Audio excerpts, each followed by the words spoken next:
Insukwini ezedlule sithole umbiko wokuthi u-anti ka-CIC uJulius Malema usishiyile udlulile emhlabeni.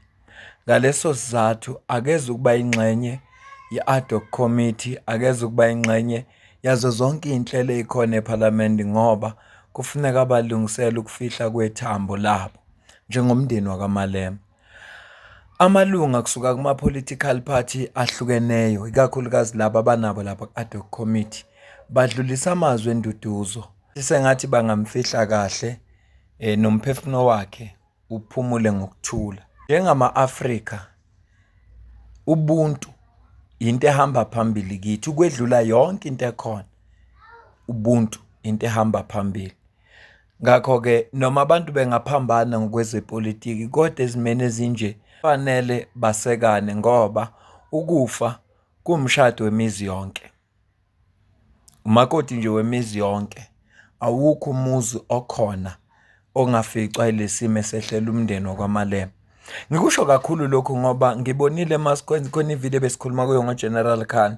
Kunama-comment athi ngesikhathi uGeneral Mkhwanazi bekethula ubufakazi lapha ku-ad hoc committee uMalema bekangekho. Manje ngiyabona ukuthi abantu abanolwazi.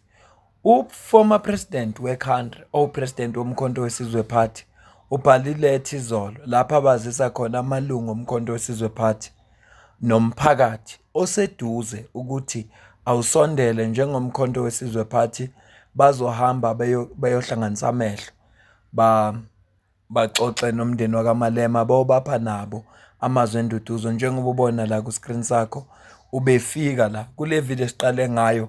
Mawuyibheka amalungu omkhonto wesizwe party namalungu e-EFF bewacula wonke ngoba into ehamba phambili ukuba umndeni wakwaMalema ududuzeke, baweseke ngendlela abazoweseka ngayo. Ngempela ke uformer president, president womkhonto wesizwe party ufikile lapha yana emndenini wakwaMalema. Wemukeleka kahle kakhulu njengoba ubona.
Ngicabanga ukuthi ubaba uJacob Zuma ukwenze ngamabomu lokho ukuthi mayiyokhalela umndeni wakwaMalema akumemezele ukuthi uzoya lapha. Ngiyazi ke mhlawumbe ubenzela ukuthi amalungu omkhonto wesizwe party aseduze asondele njengoba bebeza bona as i-National High Command, kodwa ukwenze ngamabomu.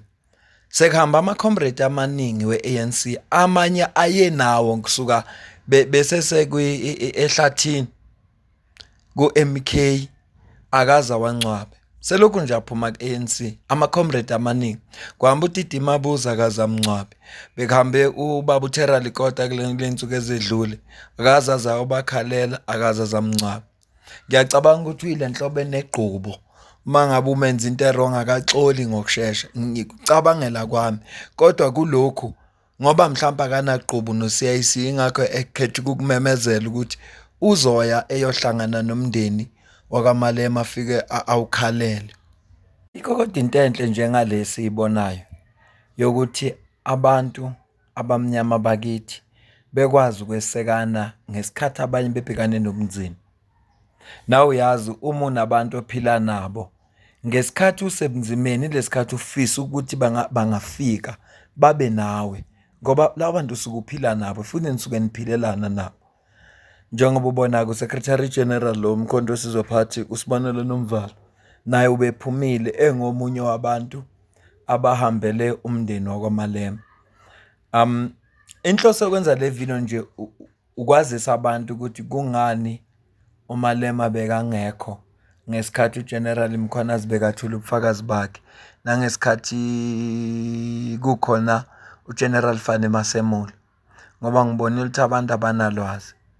Futhi njengoba former president uJacob Zuma bekabhale iletha bazisa abantu ukuthi bazohambela umndeni, bekubalekile ukuthi abantu ngibazise ngoba ngibonile kuleya video esiyenzile ukuthi cha abantu bakholujiswa ukungazi. Ngakho-ke ngase ngithi angenze le video ingabi yinde, ngazise nje abantu ukuthi uCIC Julius Malema bashonelwe emndenini, kushona u-anti wakhe. Isilungu-ke sibuye sihluphe ngoba umamncane naye uphinda abe u-anti nobabekazi lowo anti ngempela aphinde naye abe u-anti, ubaba omncane kube umalume. Manje angazi nokuthi ngizothi uyini lo muntu kuMalema, kodwa ngoba igama lithi u-anti nami ngizosho njalo ngizothi u-anti wakhe. Angiyibambi ivideo ngoba inhloso yami nje bekuthi ngazise abantu ngoba ngibonile ukuthi abantu abanalwazi.